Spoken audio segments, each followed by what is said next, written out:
the silent light of Valparaiso. The air in the studio was thick with the scent of cheap cologne and old vinyl, but Carmen, leaning into the microphone, only breathed the clean salt air of the coast.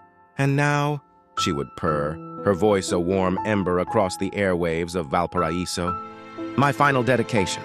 This one is for the man who built the light. The thousands of listeners who tuned in to La Voz del Puerto every night thought it was beautiful poetry, an ode to the city's guiding beacon.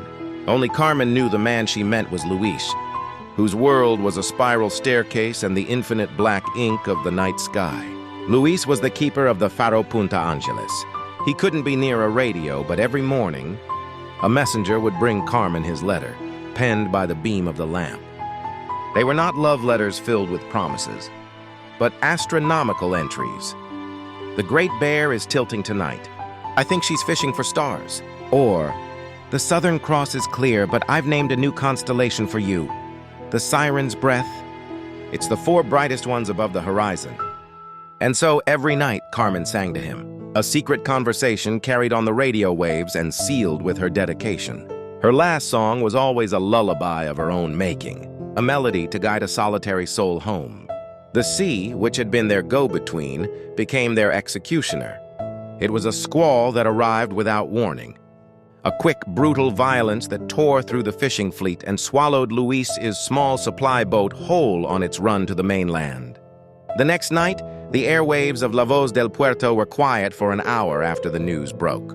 When Carmen finally appeared, her red dress was a dark shadow in the dim studio light. She didn't speak. She didn't even introduce the music. She simply sang. It was Return to Light, a forgotten melancholic waltz, the one he had written down on the back of a tide chart and sent to her weeks ago.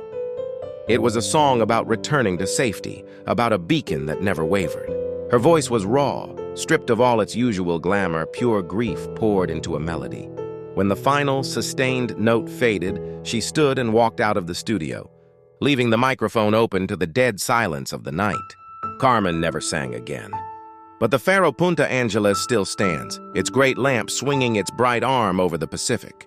And on nights when the fog rolls in thick and heavy, drowning out the engine sounds, sailors navigating the dark coast swear they don't just see the light, they hear her.